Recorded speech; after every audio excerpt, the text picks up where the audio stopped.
नमस्कार विद्यार्थियों, कैसे हैं आप। आइए आपका हमारे इस YouTube channel online classes by Saljat पर स्वागत है। विद्यार्थियों, आज की क्लास में हम शुरू कर रहे हैं गणित कक्षा 10 अध्याय 1 वास्तविक संख्याएं। गणित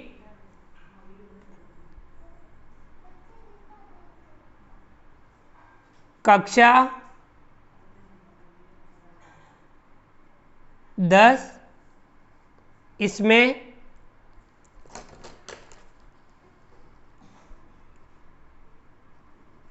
अध्याय 1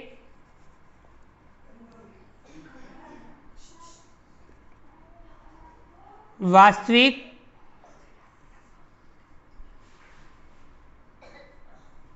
संख्याएं। तो विद्यार्थियों, हम आज की क्लास में गणित कक्षा 10 अध्याय 1 वास्तविक संख्याएं, इस अध्याय की हम शुरुआत करते हैं। इसमें हम सबसे पहले मुख्य बिंदुओं के बारे में चर्चा कर लेते हैं, इनके बारे में समझ लेते हैं। मुख्य बिंदु यानी इस अध्याय में हम मुख्यतः क्या क्या सीखने वाले हैं, क्या क्या समझने वाले हैं, ये इसमें हम अभ्यास कर लेते हैं। विद्यार्थियों, फर्स्ट है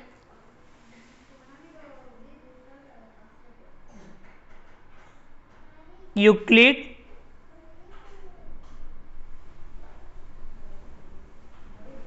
विभाजन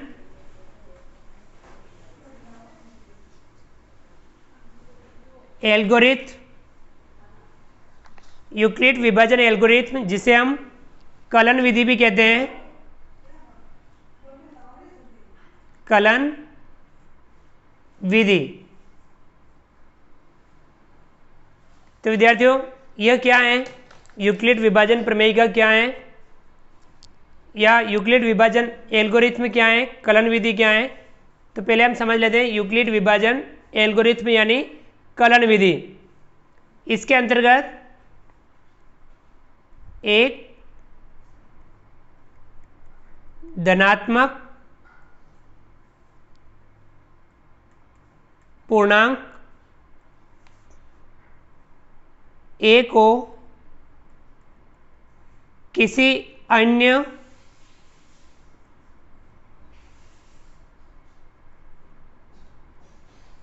धनात्मक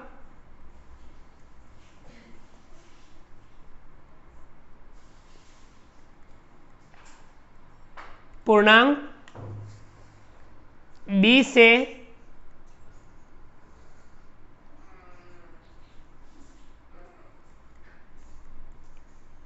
इस प्रकार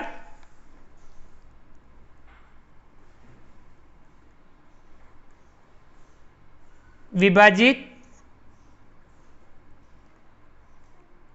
किया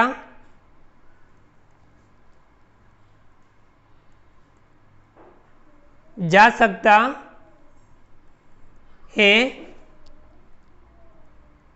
कि शेषफल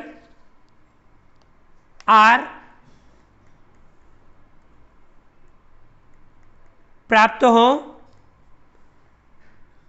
जो B से छोटा होता है। ठीक है विद्यार्थियों, यूक्लिड विभाजन एल्गोरिथम यानी कलन विधि क्या है, एक धनात्मक पूर्णांक।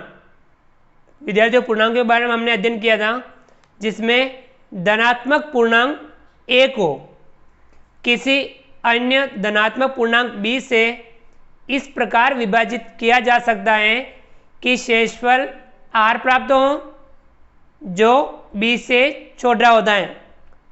यानी जो शेषफल है जिसका हम भाग देते हैं यानी भाजक, इससे छोटा होगा। ये होता है यूक्लिड विभाजन एल्गोरिथम। ठीक है विद्यार्थियों, इसी के अंतर्गत हम दूसरा बिंदु समझते हैं।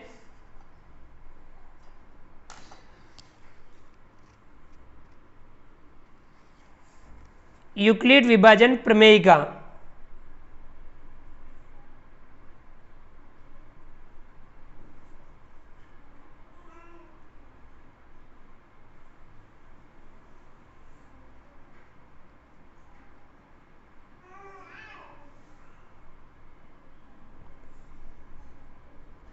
तो विद्यार्थियों, यूक्लिड विभाजन प्रमेय का क्या है?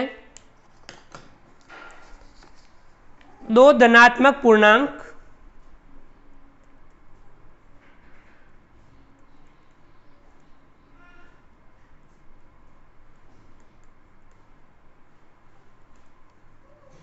ए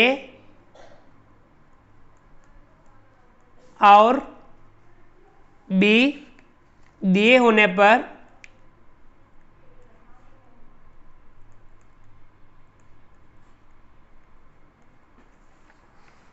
हम ए बराबर बी क्यू प्लस आर, जहाँ पे आर 0 से बड़ा होगा या 0 के बराबर भी हो सकता है, किंतु वह बी से छोटा होगा, को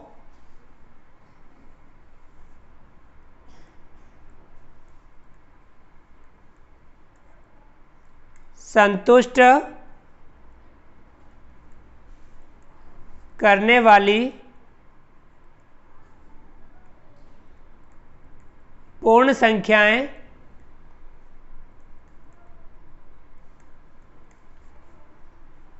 Q और R ज्ञात की जा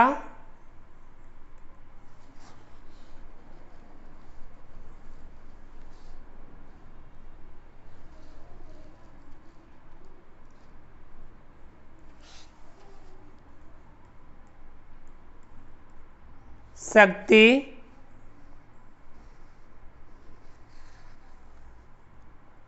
है,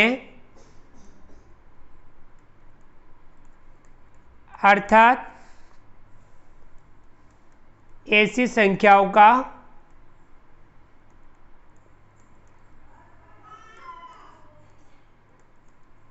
अस्तित्व है।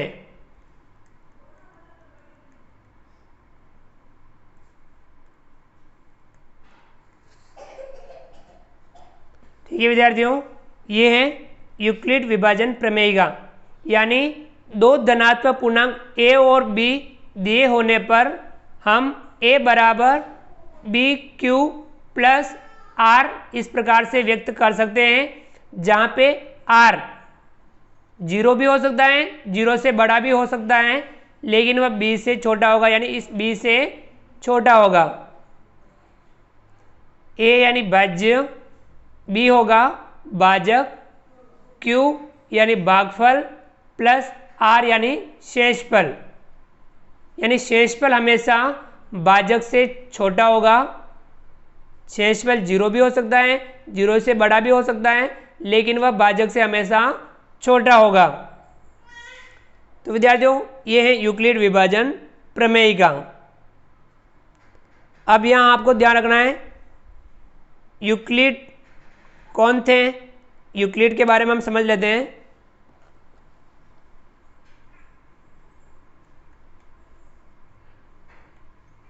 यूक्लिड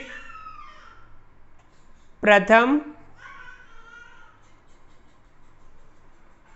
यूनानी गणितज्ञ थे,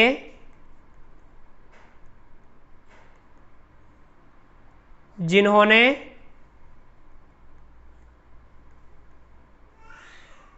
समतल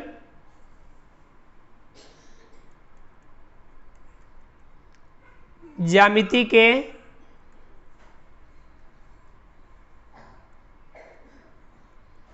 अध्ययन हेतु एक नई विचारधारा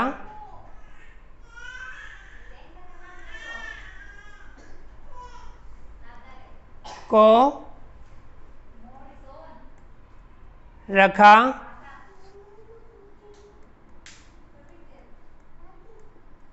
जिसमें से एक यूक्लिड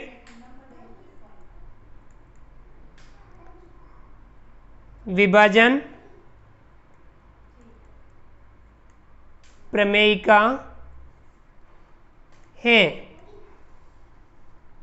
ठीक है विद्यार्थियों, यूक्लिड प्रथम यूनानी गणितज्ञ थे जिन्होंने समतल ज्यामिति के अध्ययन हेतु एक नई विचारधारा को रखा जिसमें से एक यूक्लिड विभाजन प्रमेयिका है। यानी ये भी एक यूक्लिड जो एक यूनानी गणितज्ञ थे उनकी ही देन है। इनके अनुसार एक धनात्मक पूर्णांक a को किसी अन्य धनात्मक पूर्णांक b से विभाजित करने पर भागफल q और शेषफल r प्राप्त होता है तथा शेषफल r या तो शून्य होता है या फिर भाजक b से छोटा होता है।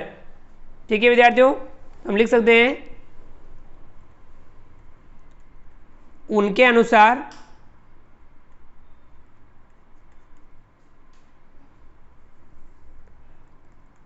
एक धनात्मक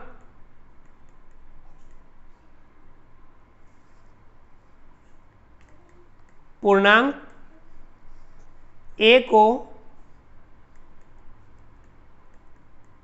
किसी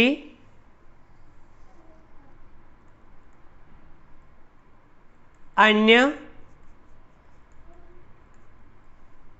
धनात्मक पूर्णांक b से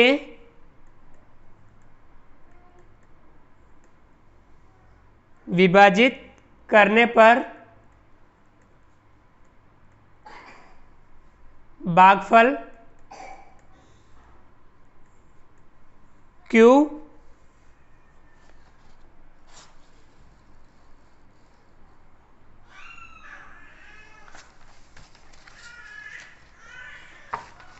भागफल q और शेषफल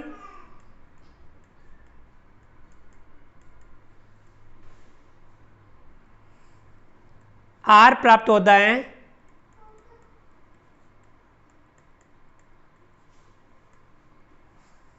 तथा शेषफल r या तो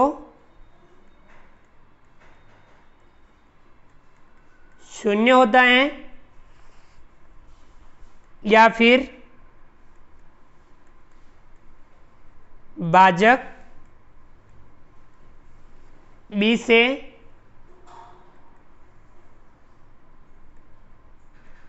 छोटा होता है, अर्थात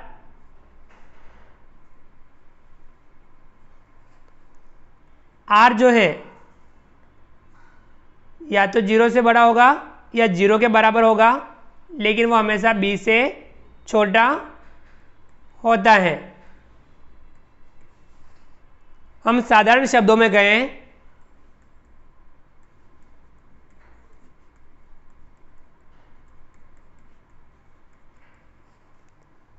साधारण शब्दों में हम कहें तो देखिए भाज्य यानी a बराबर भाजक यानी b इंटू भागफल यानी q प्लस शेषफल यानी r। इस प्रकार से हम व्यक्त कर सकते हैं भाजक बराबर भाजक इंटू भागफल प्लस शेषफल, a बराबर b गुणा q यानी bq प्लस आर, जहां आर यानी शेषफल हमेशा 0 भी हो सकता है, 0 से बड़ा भी हो सकता है, लेकिन वह हमेशा b यानी भाजक से छोटा होगा। ठीक है विद्यार्थियों, इस प्रकार से हमें यूक्लिड विभाजन प्रमेयिका को समझना है, व्यक्त करना है। चलिए आगे अगला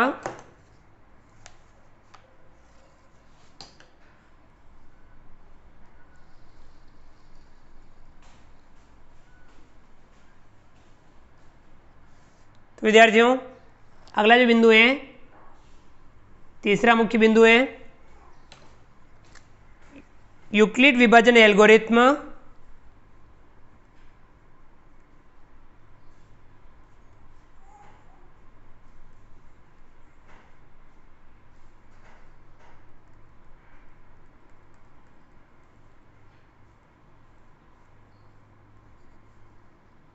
यूक्लिड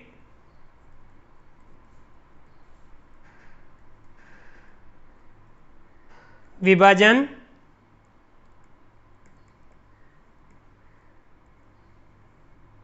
प्रमेयिका पर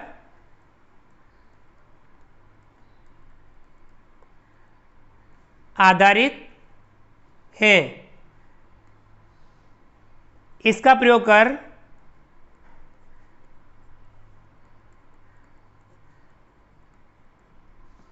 दो धनात्मक पूर्णांकों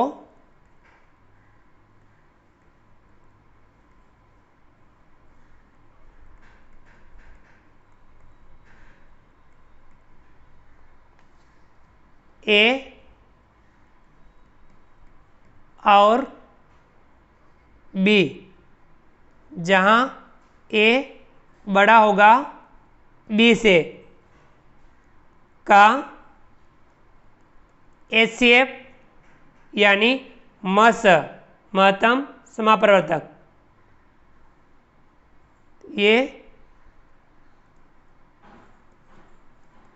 निम्नांकित चरणों में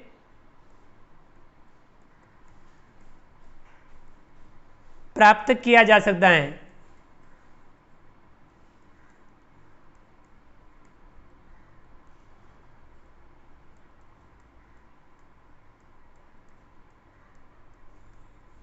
यानी यूक्लिड विभाजन एल्गोरिथ्म यूक्लिड विभाजन प्रमेयिका पर आधारित है। इसका प्रयोग कर यानी यूक्लिड विभाजन एल्गोरिथ्म का प्रयोग करके हम दो धनात्मक पूर्णांकों ए और बी, जहाँ पे ए पूर्णांक बड़ा होगा बी पूर्णांक छोटा होगा, का HCF निकाल सकते हैं। और ये इसके लिए हम निम्नलिखित जो चरण उपयोग करेंगे, इस प्रकार जो हम चरण इस प्रकार से उपयोग करते हैं यूक्लिड विभाजन प्रमेयिका का प्रयोग करके, तो ये कहलाता है यूक्लिड विभाजन एल्गोरिथ्म यानी कलन विधि। अब इसमें चरण फर्स्ट, पहले चरण में हम क्या करेंगे, Q और R ज्ञात करने के लिए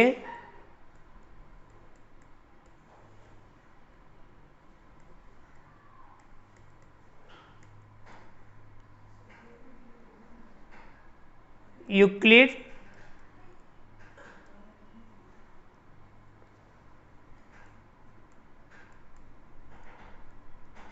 विभाजन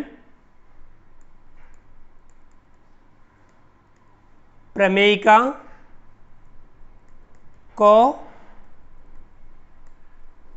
प्रयुक्त करते हैं, जहां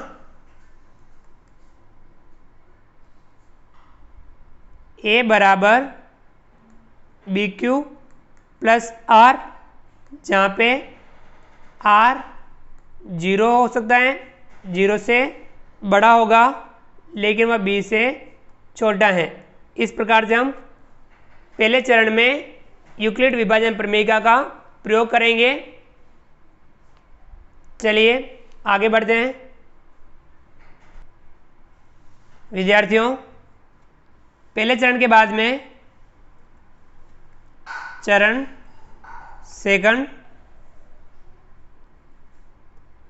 यदि r बराबर 0 है तो HCF बराबर B है, यानी जो B है B का मान HCF होगा। कब होगा? यदि r बराबर 0 है। और यदि r बराबर 0 नहीं है तो B और r पर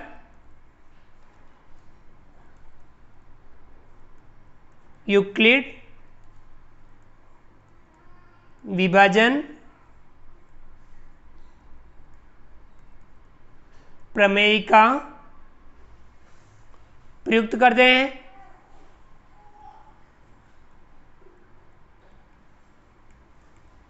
यदि r 0 हो जाए तो b जो होगा वह HCF हो जाएगा। यदि r 0 नहीं है तब हमें क्या करना है? b और r दोनों पर यूक्लिड विभाजन प्रमेय का प्रयुक्त करते हैं। फिर चरण थर्ड,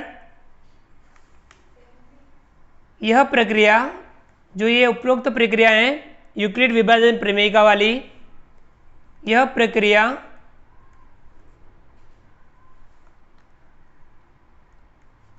तब तक जारी रहती है जब तक कि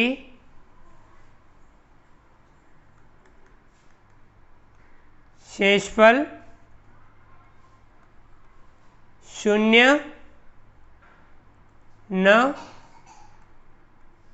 प्राप्त हो जाए। इस स्थिति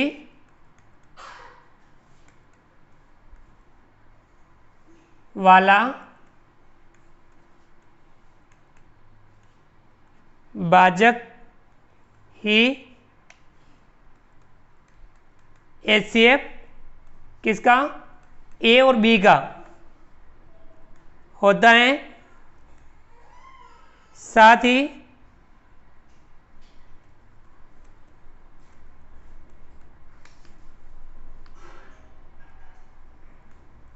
HCF A B बराबर HCF B R। A B का जो HCF होगा वह किसके बराबर होगा? B और R भाजक और शेषफल का जो HCF निकालते हैं उनके बराबर उन संख्याओं का HCF होता है। ठीक है विद्यार्थियों, इस प्रकार से जो हमारे यूक्लिड विभाजन एल्गोरिथ्म जो होती है ये यूक्लिड विभाजन प्रमेय का पर आधारित होती है। और इस प्रकार से ये चरण जो तब तक चलते रहते हैं जब तक कि शेषफल शून्य प्राप्त नहीं हो जाए। जिस समय शेषफल शून्य प्राप्त होता है उस समय यानी जो भाजक है वह हमारा दो संख्याओं का HCF होता है। ठीक है विद्यार्थियों, और भी हमारे महत्वपूर्ण बिंदु हैं। अगला जो बिंदु है चौथा,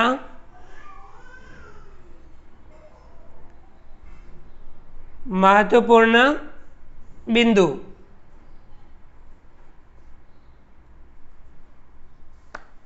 अब हमारे महत्वपूर्ण बिंदु कौन कौन से हैं? फर्स्ट है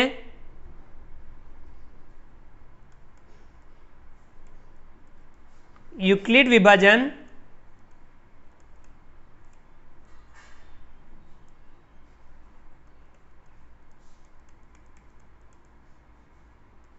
एल्गोरिथ्म न केवल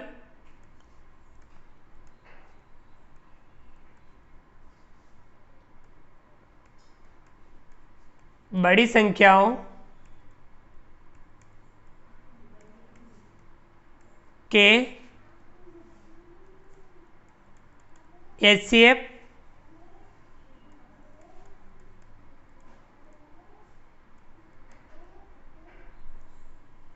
परिकलित यानी ज्ञात करने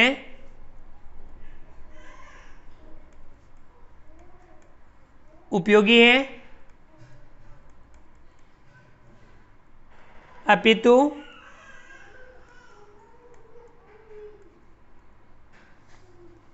यह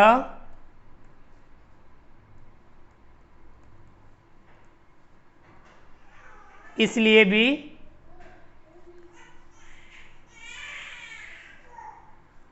महत्वपूर्ण है कि यह उन एल्गोरिथमों में से एक है जिनका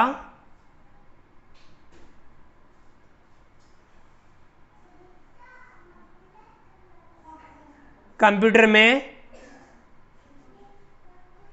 एक प्रोग्राम के रूप में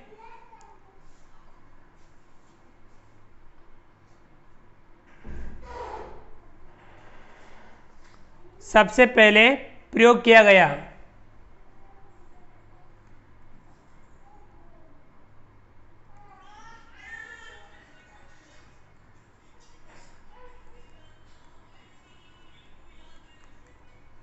ठीक है विद्यार्थियों, कंप्यूटर के एक प्रोग्राम के रूप में भी इसका सबसे पहले प्रयोग किया गया, इसलिए भी यह यूक्लिड विभाजन एल्गोरिथ्म बहुत ही उपयोगी है।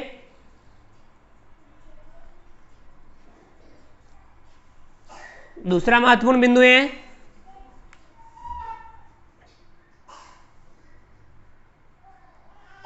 यूक्लिड विभाजन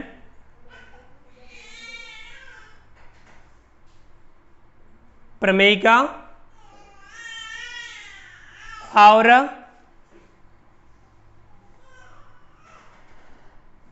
यूक्लिड विभाजन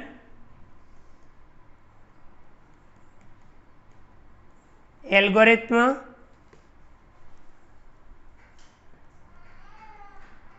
परस्पर इतने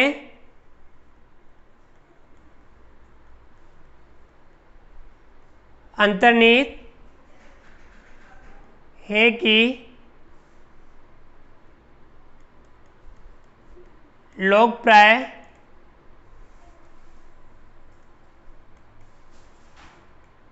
यूक्लिड विभाजन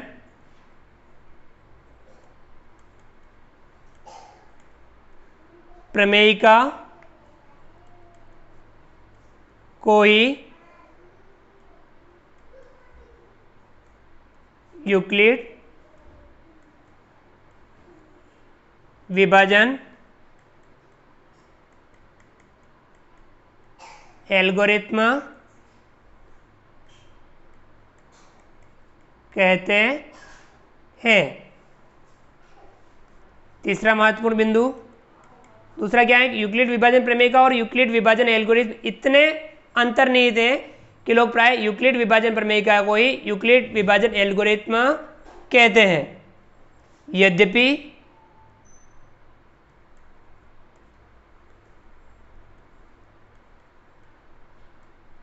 यूक्लिड विभाजन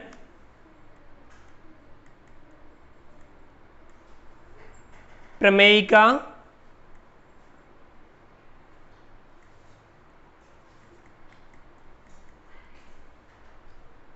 एल्गोरिथ्म केवल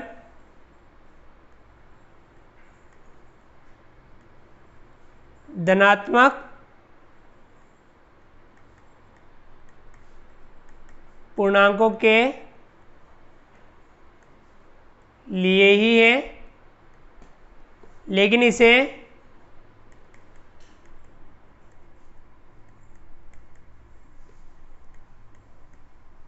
सभी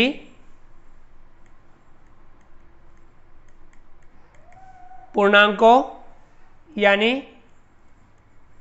शून्य को छोड़कर, अर्थात b बराबर शून्य नहीं हो, में लागू की जा सकती है। तो विद्यार्थियों, ये थे हमारे यूक्लिड विभाजन प्रमेय का यूक्लिड विभाजन एल्गोरिथम से संबंधित महत्वपूर्ण बिंदु। अगला जो बिंदु है हमारा मुख्य बिंदु इस अध्याय से जुड़ा हुआ, उस पर हम चर्चा करते हैं।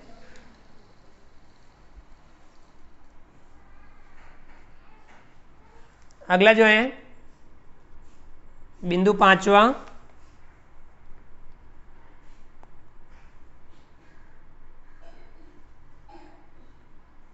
अंकगणित की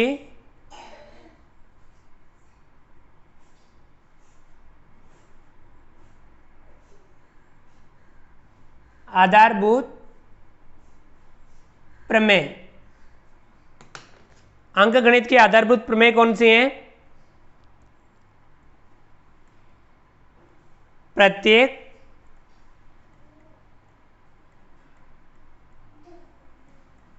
भाज्य संख्या को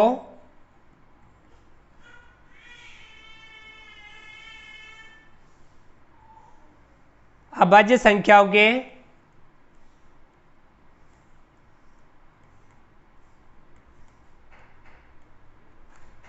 एक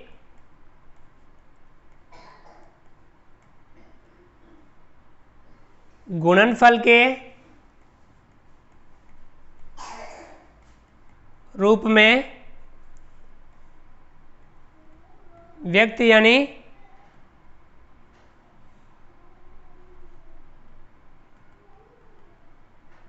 गुणनखंडित किया जा सकता है,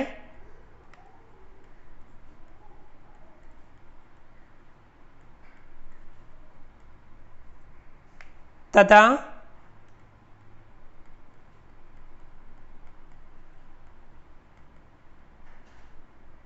गुणनखंडन अद्वितीय होता है।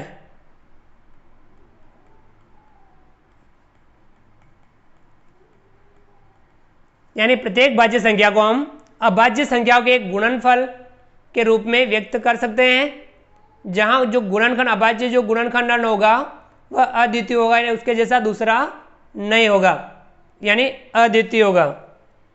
ये हमारा 5वां महत्वपूर्ण बिंदु। अगला है 6,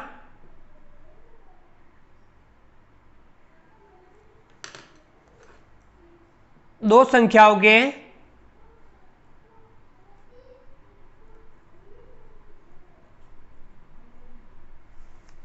मस यानी HCF तथा लस यानी LCM में संबंध, यानी दो संख्याओं के HCF और LCM यानी मस तथा लस में क्या क्या संबंध होते हैं? दो संख्याओं के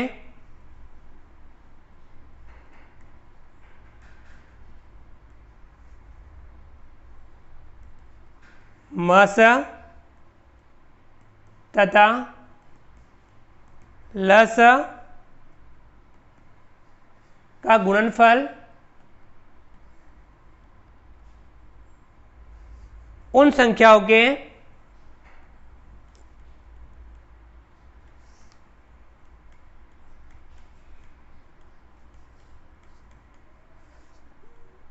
गुणनफल के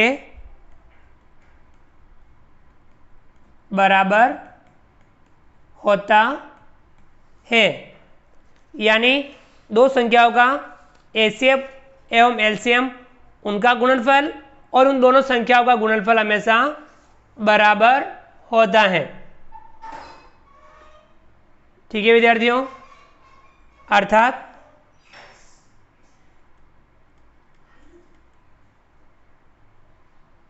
मस यानी एचसीएफ गुणा लस यानी एलसीएम, ये किसके बराबर होगा? प्रथम संख्या यानी ए गुणा द्वितीय संख्या यानी बी। दोनों संख्याओं के गुणनफल और उन दोनों संख्याओं के एचसीएफ और एलसीएम का गुणनफल बराबर होता है, यानी शॉर्ट में हम लिखते हैं एचसीएफ गुणा एलसीएम बराबर ए गुणा बी। ठीक है विद्यार्थियों, अब इसके आधार पर हम कुछ बिंदु और समझ सकते हैं।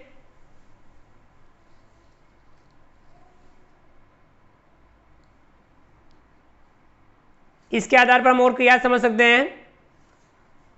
पहला है, यदि हमें एचसीएफ ज्ञात करना हो तो हम दोनों संख्याओं का गुणा यानी ए गुणा बी और उसमें हम एलसीएम का भाग दे देते हैं, तो इससे एचसीएफ ज्ञात हो सकता है। दूसरा, इसमें एलसीएम ज्ञात करना है तो हम दोनों संख्याओं के गुणनफल उसमें हम एचसीएफ का भाग दे देते हैं। यदि हमें एक संख्या ज्ञात करनी हो, ए ज्ञात करनी हो, तो इन दोनों एचसीएफ एलसीएम के गुणनफल में बी का भाग दे देते हैं।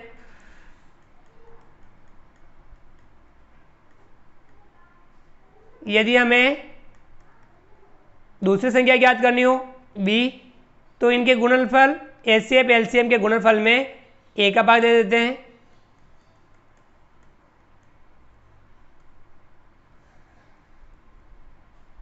ठीक है विद्यार्थियों, तो इस प्रकार से हम एचसीएफ गुणा एलसीएम बराबर ए गुणा बी, इन चारों में से हमें 3 दे रखे हो, चौथा ज्ञात करना हो, तब हमें क्या करना है?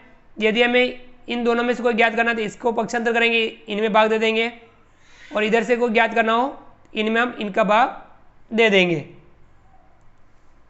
चलिए विद्यार्थियों, अगला महत्वपूर्ण बिंदु समझते हैं और उस पर चर्चा करते हैं। विद्यार्थियों, अगला जो मुख्य बिंदु है 7वां,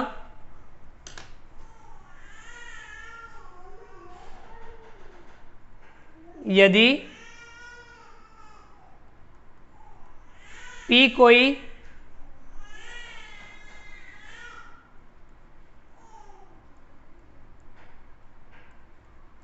अभाज्य संख्या है और P ए स्क्वायर को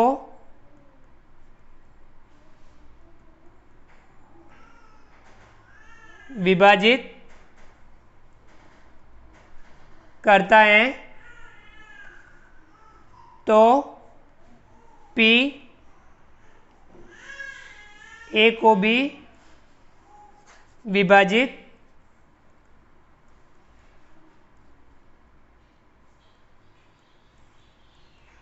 करेगा, जहां ए एक धनात्मक पूर्णांक है।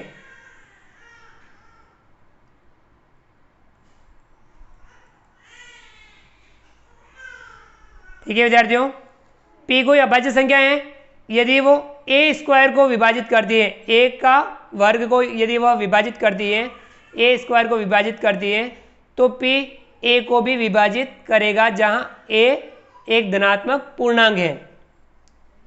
ठीक है विद्यार्थियों, ये भी आपको ध्यान में रखना है। अगला जो मुख्य बिंदु है 8वां, √2, √3, √5 तथा व्यापक रूप में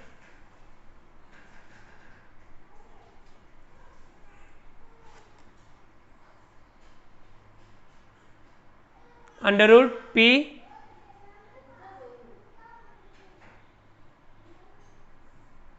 अपरिमेय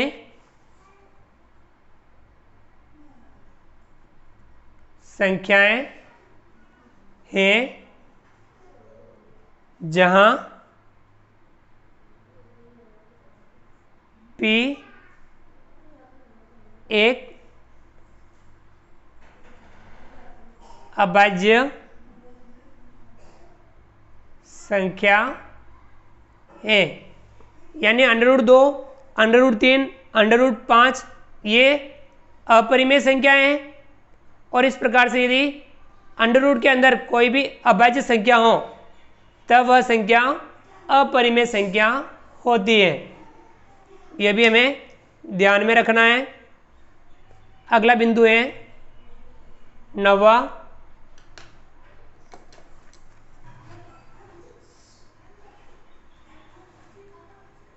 माना कि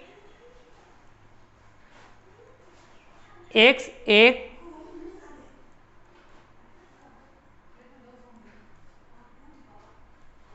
परिमेय संख्या है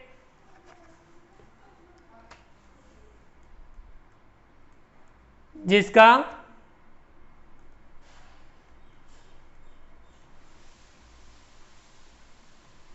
दशमलव प्रसार शांत है, तब हम x को p/q के रूप में व्यक्त कर सकते हैं।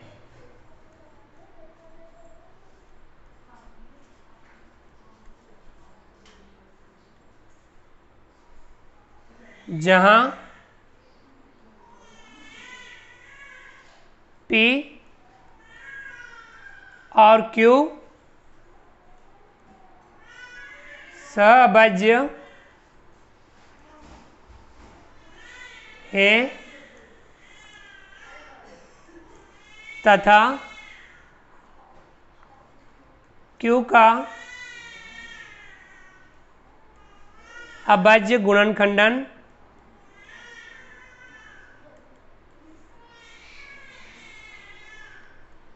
टू की घात n 5 की घात m के रूप का है, जहां n m ऋणोत्तर पूर्णांक है।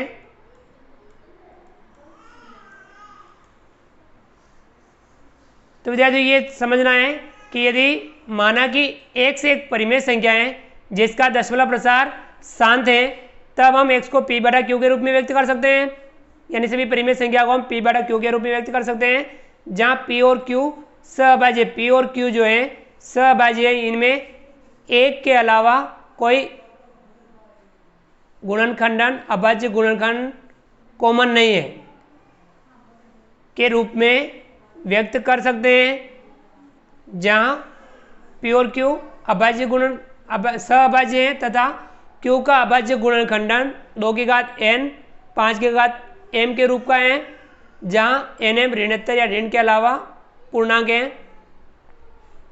ठीक है विद्यार्थियों, इस प्रकार से हम इन्हें व्यक्त कर सकते हैं यदि दशमलव प्रसार शांत है। इसी प्रकार से अगला जो हमारा बिंदु है उस पर हम चर्चा कर लेते हैं। अगला जो हमारा है महत्व बिंदु मुख्य बिंदु 10वां,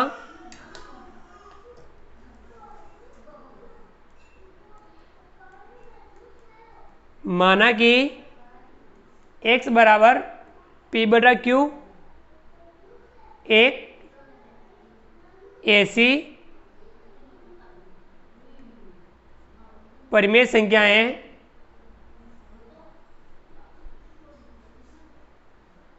कि q का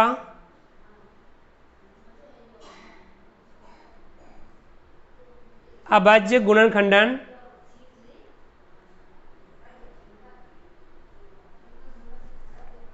दो की घात n 5 की घात m के रूप का है,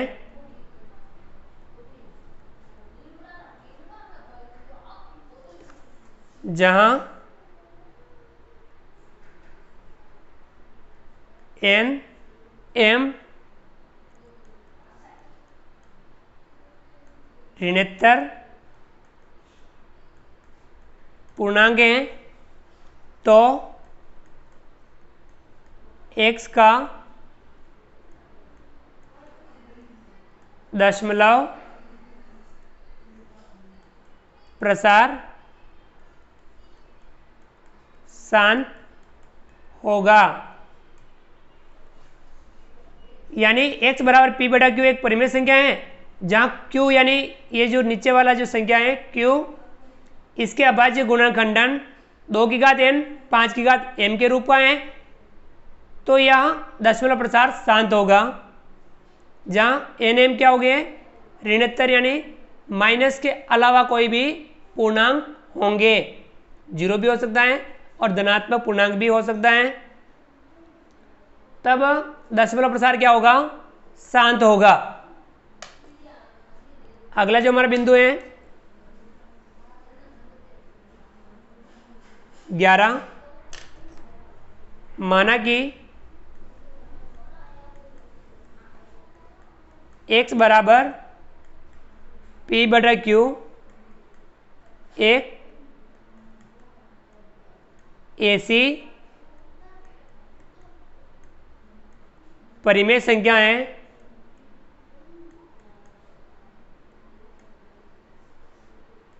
कि q का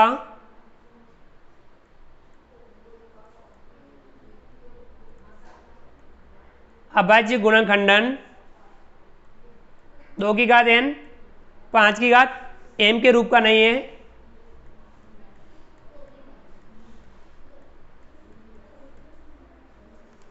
जहां n m ऋणोत्तर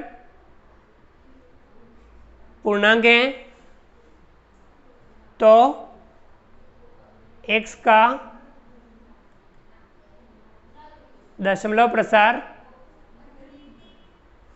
अशांत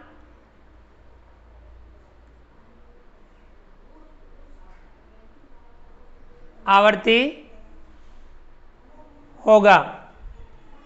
ठीक है विद्यार्थियों, ये दोनों आपको ध्यान में रखना है।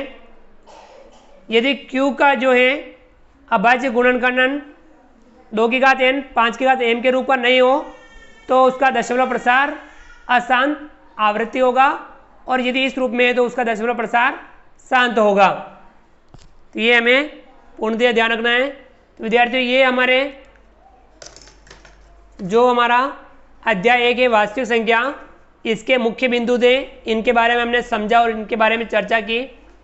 अगली क्लास में हम प्रश्नावली 1.1 को हल करेंगे और उसे हम समझेंगे। विद्यार्थियों, आप हमारे इस वीडियो को लाइक कीजिए, चैनल पर नए हो और चैनल को सब्सक्राइब नहीं किया हो तो नीचे दिए गए लाल रंग के सब्सक्राइब बटन को दबा करके हमारे इस YouTube channel online classes by Saljad को सब्सक्राइब कीजिए। बेल आइकन ऑल नोटिफिकेशन के लिए दबाइए, ताकि आप तक हमारा लेटेस्ट वीडियो सबसे पहले पहुंच पाए। आप अधिक से अधिक विद्यार्थियों मित्रों तक हमारे वीडियो शेयर जरूर कीजिए और नीचे दिए गए कमेंट्स बॉक्स में कमेंट्स करके बताइए कि आपको ये हमारा वीडियो कैसा लगा। फ्रेंड्स, मिलते हैं अगली क्लास में नए वीडियो नए कंटेंट के साथ में। तब तक के लिए थैंक यू, धन्यवाद, जय हिंद, जय भारत, आपका दिन शुभ रहे, थैंक यू।